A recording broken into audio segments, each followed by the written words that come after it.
uma enorme tempestade se abateu sobre a pequena cidadezinha que ficava junto àquela floresta muito, muito, muito antiga.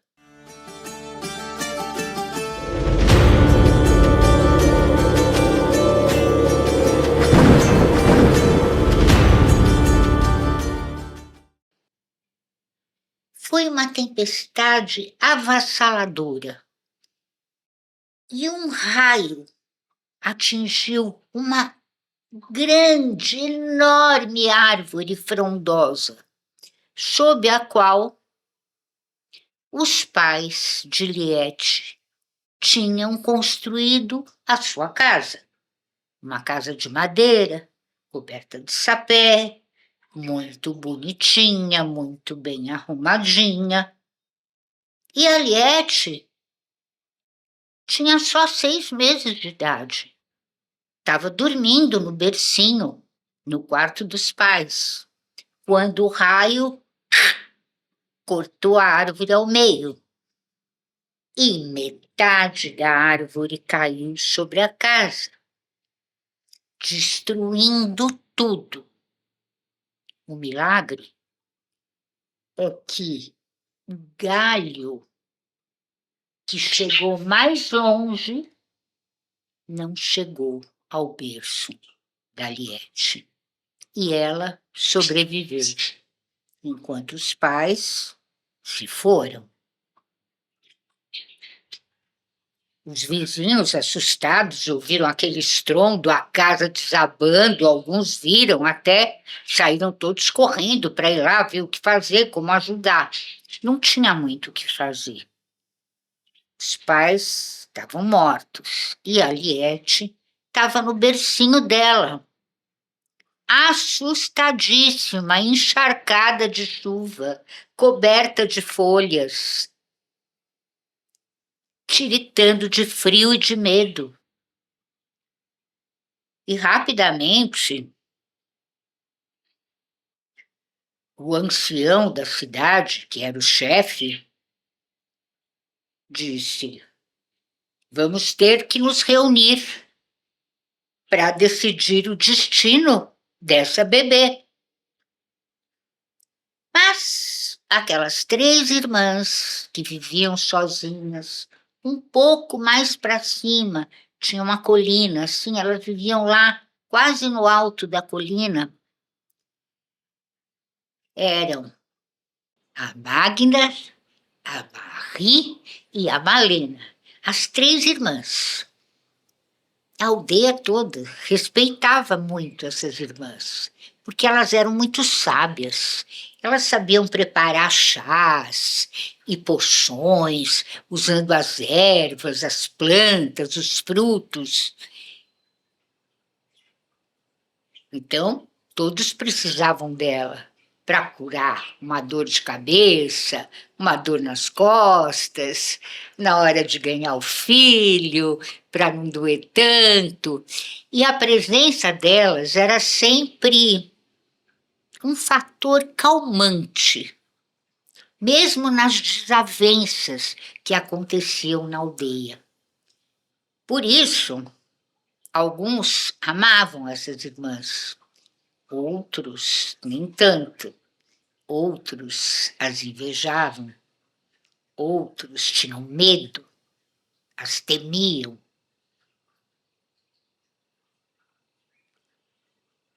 Mas elas se adiantaram e disseram para o ancião: nós ficamos com a menina, nós vamos criá-la. O ancião olhou, não viu nas expressões das faces de ninguém nenhuma desaprovação, e assim foi. A casa foi demolida, a casa onde a Liette estava, porque só sobrou metade da casa. Aí ela foi demolida e a Liette foi morar lá em cima, quase no alto da colina, com as 3 irmãs sábias. foi crescendo e aprendendo. Aprendeu a preparar os alimentos, a fazer os chás curativos, aprendeu a ler, né? As irmãs eram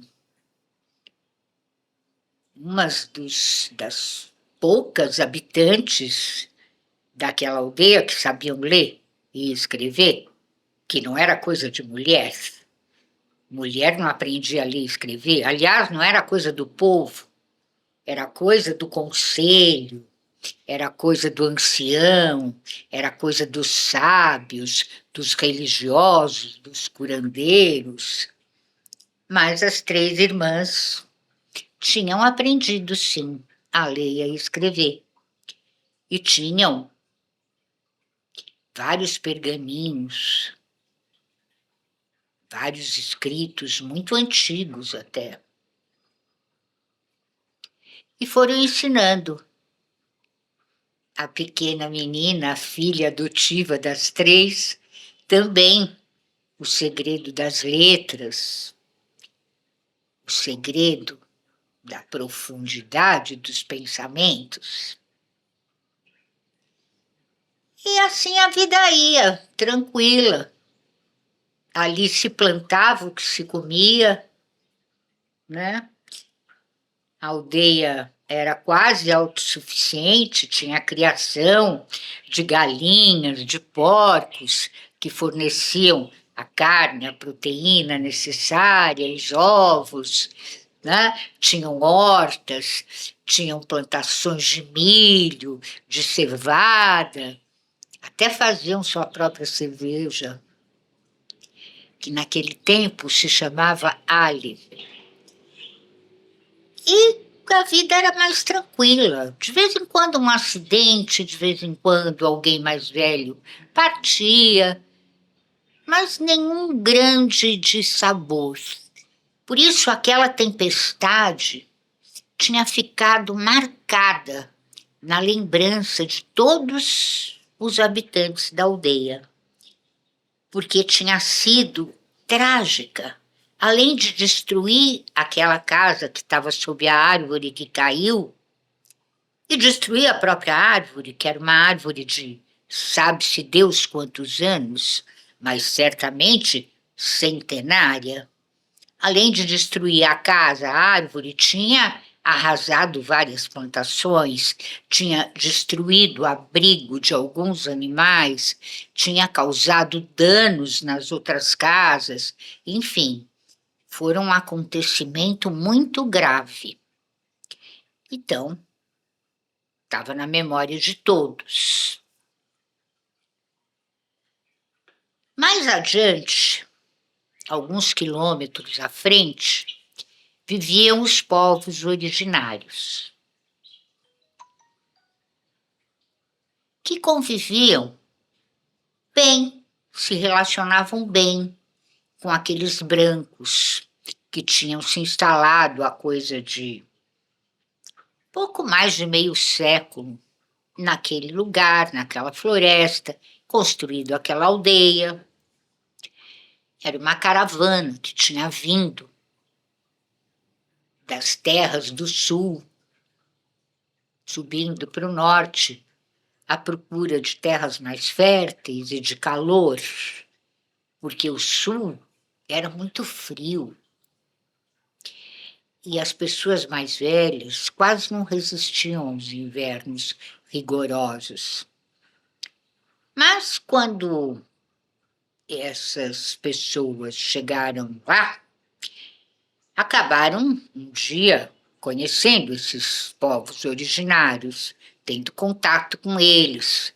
O rio que beirava a aldeia também beirava a tribo dos povos originários. Então, eles se comunicavam, eles até trocavam mercadorias, alimentos, coisas, né? Aprenderam um com o outro, um povo com outro povo, seus costumes, até aprenderam um pouco da língua, né? para se comunicar, enfim. E viviam em paz, até que um terceiro grupo de seres humanos apareceu por lá. E esse era um grupo formado quase que exclusivamente por homens. Homens barbudos, cabeludos, troncudos, que vinham armados, grandes facões, armas de fogo e até arco e flecha. E também muitas serras e muitos martelos. Esses homens se instalaram entre os dois povoados, entre os povos originários e aqueles aldeões. Se instalaram em tendas. E os aldeões observavam e pensavam, será que eles não vão construir casas? Tem tão poucas mulheres tão diferentes de nós, das nossas mulheres.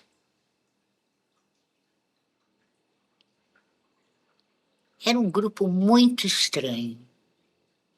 E logo, tanto os povos originários quanto os aldeões entenderam o que aqueles homens tinham ido fazer lá, naquelas terras, no meio daquela maravilhosa floresta.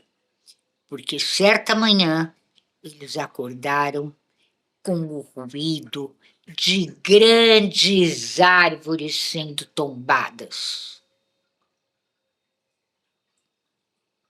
Adivinhou?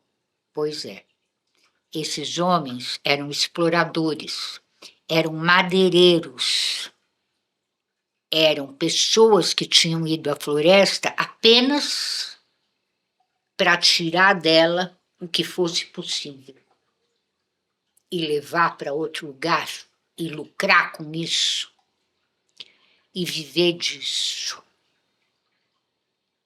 Naquela manhã em que várias árvores ao mesmo tempo vieram abaixo, Malena acordou chorando. Ela não sabia por que ainda.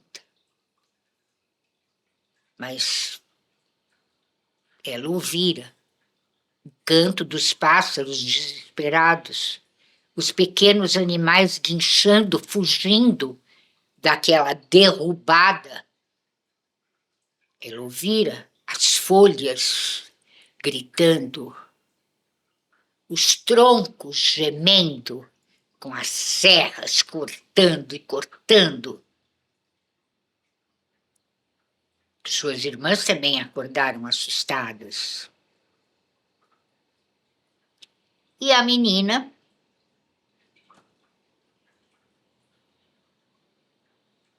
que aí já estava com 13 anos de idade, percebeu que o horror se abatera sobre as suas 3 mães. Mas toda a aldeia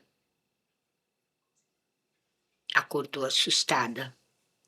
Toda a aldeia se revoltou ao ver que aqueles homens tinham ido lá para destruir as árvores, para colher madeira.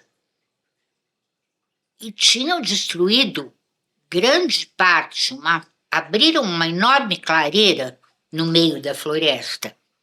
Então, todos os cidadãos, os aldeões, se reuniram com o chefe, com o ancião, sábio. E vieram também alguns povos originários. Se reuniram, vieram com as suas canoas descendo o rio, porque eles também ouviram o estrondo das árvores e viram a poeira subindo, manchando o céu azul. Todos se reuniram e disseram: isso não é possível. Nós não podemos aceitar que alguém chegue aqui na nossa floresta e comece a cortar a árvore desse jeito, sem respeitar nada, sem um critério, sem plantar outra no lugar. Porque para eles, claro que cortavam árvores, até para fazer as casas e as canoas, mas tinha um critério, tinha o cuidado. Corta uma árvore aqui e outra lá adiante e outra lá adiante e já enche o buraco de sementes. Aqueles não, aqueles madeireiros cabeludos tinham vindo pior que aquela tempestade histórica, derrubando tudo, sem nenhum respeito, sem nada, sem nenhum ritual. Porque eles, aqueles povos das duas aldeias, dos povos originários e daqueles que chegaram, tinham seus rituais. Eles pediam licença para a terra, para tirar dela uma árvore. Eles pediam licença para os bichos, para sacrificá-los, para que eles pudessem se alimentar. Pediam licença para a terra, para fazer as covas das plantações. E agora chegavam aqueles brutamontes sem nada, apenas destruindo, apenas com a destruição em suas almas e em seus propósitos.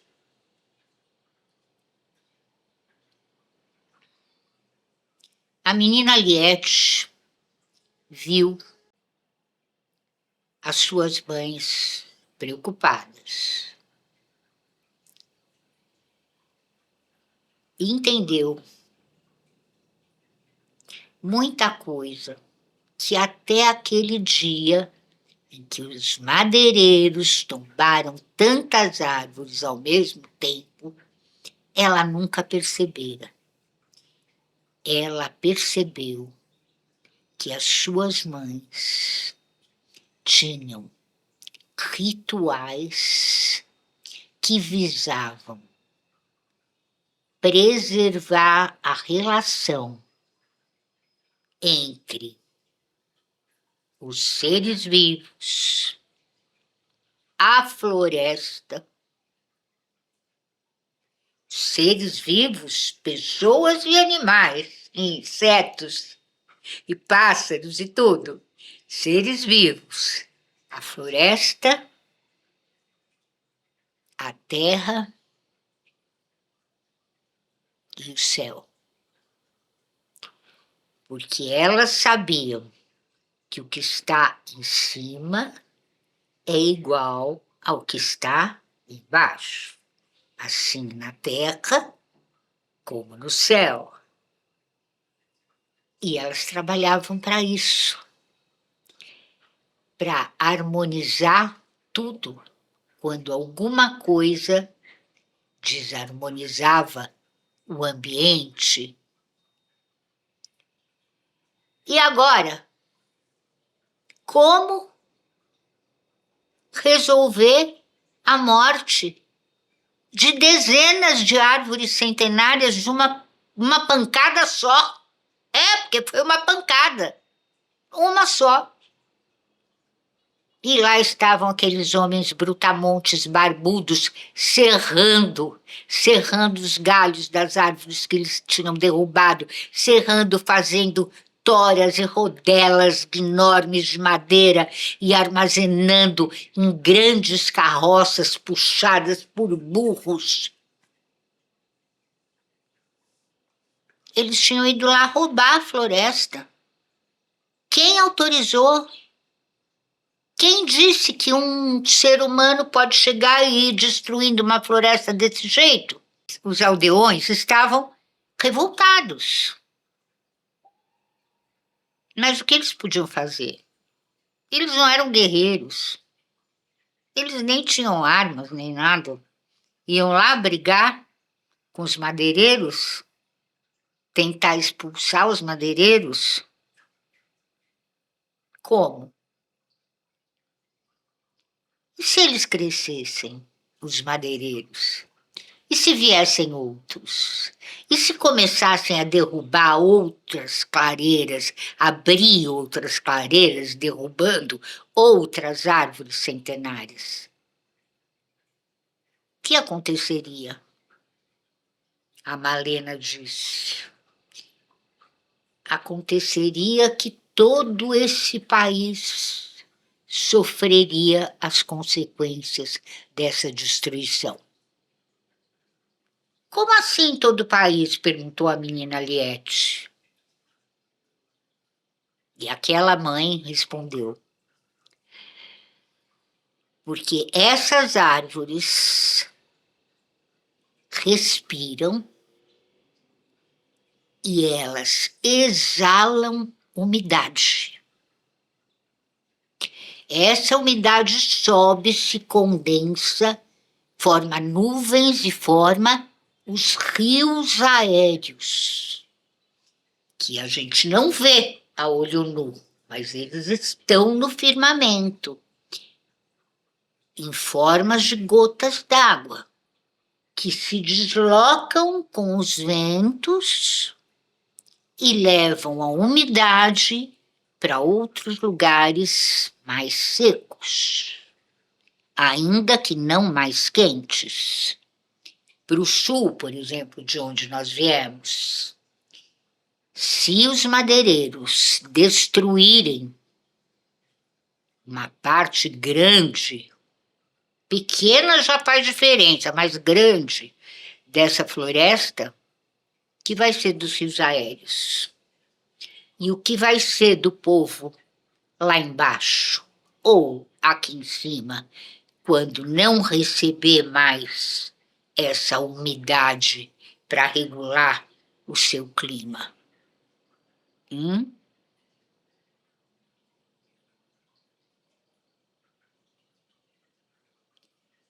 E a menina Liette começou a pensar. É,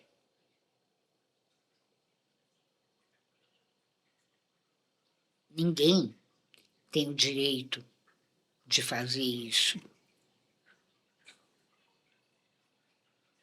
de ter uma atitude que vai repercutir no ambiente onde todos vivem, no ar em que todos respiram. Ninguém pode fazer isso. E ela perguntou: Mãe Magda, o que nós vamos fazer para combater esses homens horríveis? E a mãe Magda respondeu: eu não sei. Nós tivemos uma reunião aqui na aldeia com o ancião, debatemos muito e resolvemos esperar um pouco, observar se eles vão partir com as suas carroças carregando o que restou, os cadáveres das nossas árvores. Alguns dizem que eles vão jogar essas histórias no rio e ir descendo com elas até sabe Deus onde, para fazer o quê? Mas o fato é que nós vamos esperar uns dias para ver se eles vão embora e não voltam mais. E a Liette disse: não sei não, mãe. Se eles vieram aqui pegar madeira, alguma coisa eles vão fazer com elas, com as madeiras. Numa cidade, um navio, Sei lá, mas para algum lugar essa madeira toda vai. E ela vai ter uma utilidade. E quando essa madeira for toda usada, eles não vão voltar para buscar mais? E a mãe Magda disse: pois é, nós não sabemos, mas nós vamos pensar numa maneira de impedi-los de fazer isso, de voltar a destruir parte da nossa floresta. Mas a Liette não estava gostando nem um pouco daquela situação e muito menos da explicação das mães. Esperar para ver se eles iam embora, esperar para ver se eles voltavam, os madeireiros, se iam derrubar mais árvores, se não iam, pensar numa estratégia, em alguma coisa para fazer. Ah, não. A Liette não tinha muita paciência, não. Ela falou, eu vou lá ver quem são esses caras. Aproveitou uma hora que as mães estavam ocupadas, uma atendendo uma pessoa com ferimento, a outra cozinhando ervas no caldeirão, a outra preocupada em enxergar o que estava na bola de cristal. A Liette, por aqui, saiu pela porta dos fundos e foi andando. E mais adiante, próximo à clareira, né, à destruição que os madeireiros tinham causado, ela encontrou uma delas, uma das mulheres deles, lavando roupa na beira do rio. Chegou perto, cumprimentou. A mulher respondeu. Ela pensou, ainda bem que falam a mesma língua que eu, né? Aí foi chegando, perguntou, a água tá fria, a senhora tá aí lavando roupa, que ajuda? E a moça, não, meu bem, não precisa. De onde você veio? A moça perguntou. Ah, da aldeia ali adiante, eu moro ali, eu nasci ali. E eu vim olhar toda essa destruição que os seus homens causaram aqui. E a moça olhou. Como assim destruição? Eles só cortaram umas árvores, nada demais. Todo mundo corta árvore para fazer casa, para fazer lenha, para fogueira, para fazer canoa. O que tem que eles cortaram as árvores? Não é nenhuma destruição. E a Liette, é sim. Essas árvores são sagradas. Essas árvores estão aí há séculos. E aqui na Terra tem uma maldição. Como assim maldição? Perguntou a moça. Uma maldição. Aquele que corta uma árvore desse bosque sagrado vai morrer esverdeado, passando muito mal, com a pele toda cheia de bereba, vomitando tudo que come até morrer de fome. A moça caiu na risada. Imagina, minha filha, você tão pequena, tão bonita, acreditando nessas histórias absurdas. Que maldição, que nada. Não acontece nada, tanta gente corta árvore por aí. E a Liette, por aí pode ser, mas aqui não. Porque por aí eu não sei, mas aqui é o bosque sagrado. Aqui é a floresta dos deuses e dos céus. E aqui tem essa maldição, sim. E vocês todos deviam ter perguntado, antes de cortar a árvore, como é que fazia para poder cortar a árvore aqui. A moça riu, batendo a roupa. Tá bom, minha filha, tá bom, mas não vai acontecer nada, não. Não se preocupe. E depois de uma floresta tão grande, ficou aqui esse pedaço vazio, mas as outras árvores vão jogar suas sementes, os pássaros vão trazer sementes, e outras árvores vão nascer. A natureza se renova. E Aliette, nem sempre, nem sempre. Mas, se a senhora não acredita em mim, eu não posso fazer nada. Mas eu vim aqui avisar que não é para cortar a árvore aqui. Nessa floresta não pode cortar árvore. Se cortar a árvore, vai sim ser vítima da maldição. A moça riu de novo. Tá bom, menina, tá bom. Continuou lá lavando a roupa e a Aliette foi embora pensando. Foi pensando, pensando e se lembrou de uma coisa.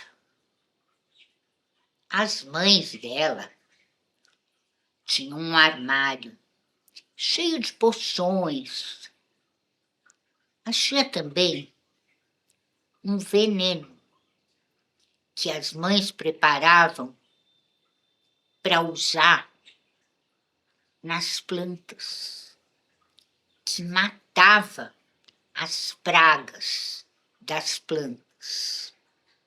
E um dia a Aliette, que era muito curiosa, tinha perguntado para a mãe Malena: Mãe, o que acontece se alguém tomar um remédio desse de planta? E a mãe tinha dito: Ah, vai vomitar, porque isso é um veneno para matar esses bichinhos que estragam as plantas, que vão corroendo as plantas. Vai, no mínimo, vomitar. Pode ter alguma coisa na pele. A Liette foi lá no armário, quando ninguém estava olhando, roubou um vidro desse tamanho, cheio daquele veneno, e foi de volta na aldeia dos madeireiros. E aí olhou, ficou esperando uma oportunidade. Foi ver onde é que eles cozinhavam, no acampamento, sempre escondida. Escondia atrás do arbusto, atrás da árvore, olhava por baixo da tenda e com o vidro pendurado aqui dentro de uma sacola que ela trazia no ombro. Aí ela viu. E viu que tinham tachos e canecas.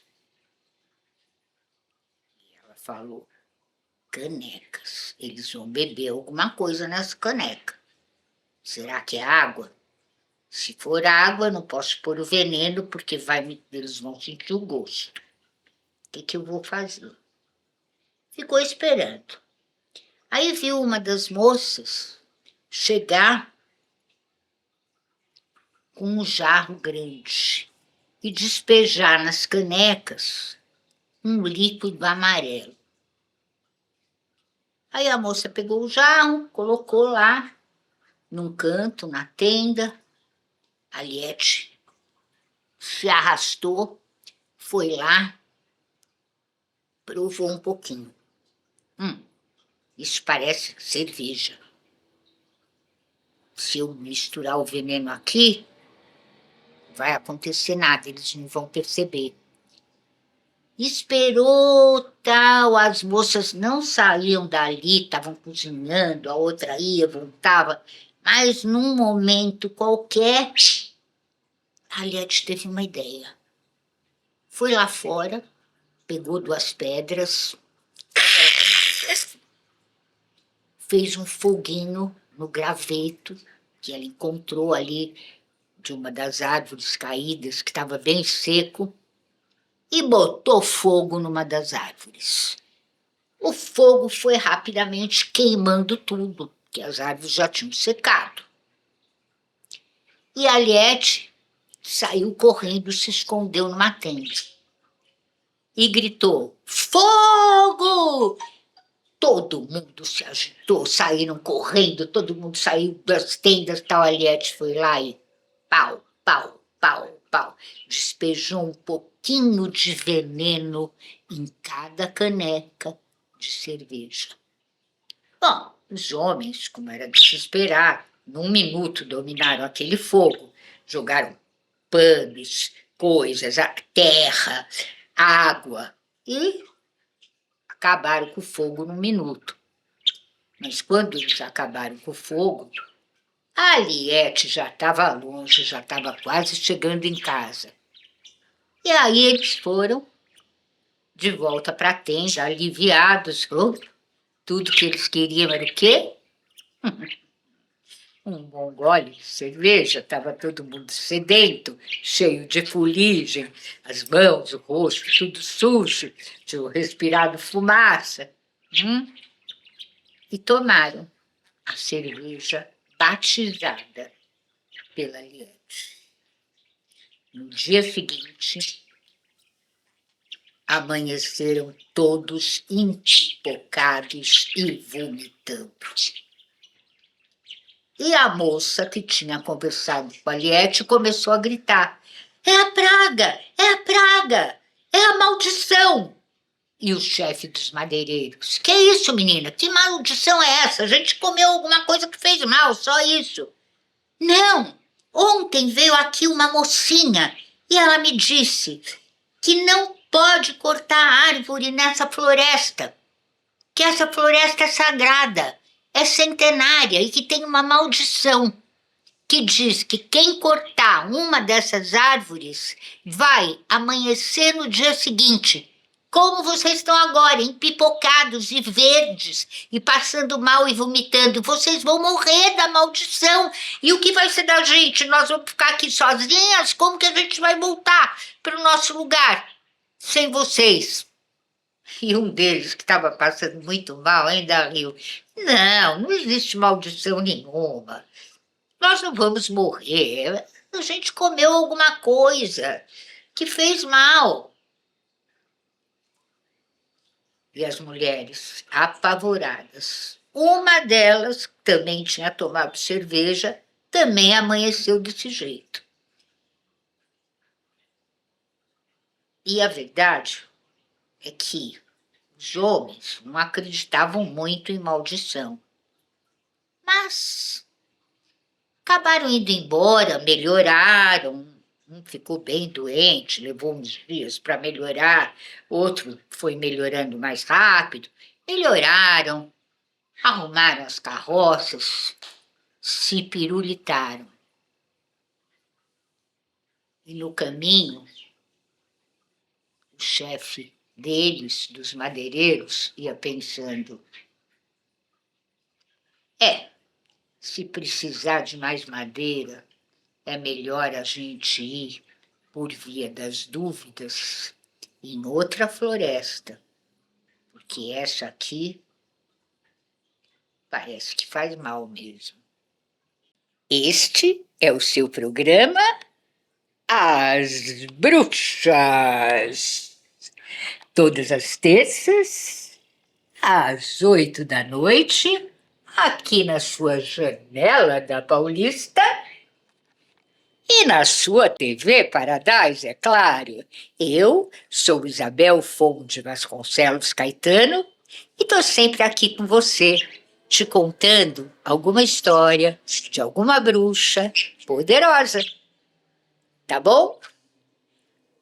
Um bacio do Felipe e até a próxima, gente. Até a próxima.